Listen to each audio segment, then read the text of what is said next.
what I've got to do, if I'm going to pin my bait down and clip down, I have got to incorporate a bait stop above the hook. What would happen without a bait stop, the bait will be forced right up to the snood, and it will actually blow itself all around the trap, swivel and bead up here. That is where the bait will end up without a bait stop. So now we've got bait stops. There's all sorts of ways of doing it. I'm going to show you two ways, both of which I think are the neatest and certainly the quickest. Take a piece of C26, which is 60-pound break and strain, more importantly 7.5mm thick.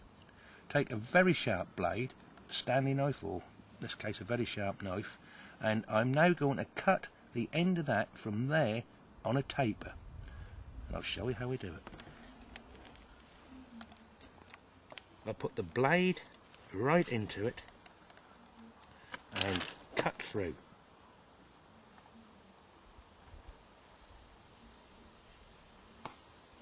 Did you catch that? We did.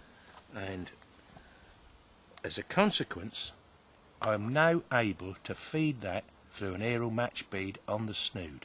I'll show you that one. But before I feed it through, what I do is I take a cigarette lighter and I now blob the end, and you'll see why. Job done. Take your cut end and pass it through like so. Now you can see why we bothered to taper it. Pull it through now up to, now you'll find it's very tight now. Job done. We've now got a bait stop put above our hook, which is tight, but above all it's movable. We can now move that. I'm going to cut it off, look. I'm going to cut it off at about, well, what is that, 10-12mm, something like that.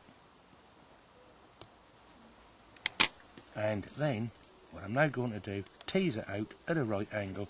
Now I've put a bait stop above the hook which can be slid down. In other words, I can bait up, then I can slide the stop down on top of the bait. Now when you're actually fishing, sand and grit won't get inside that, and it won't suddenly seize, so it can't be moved. It's stiff, it's rigid, and it won't be blown back up the snood by a powerful cast.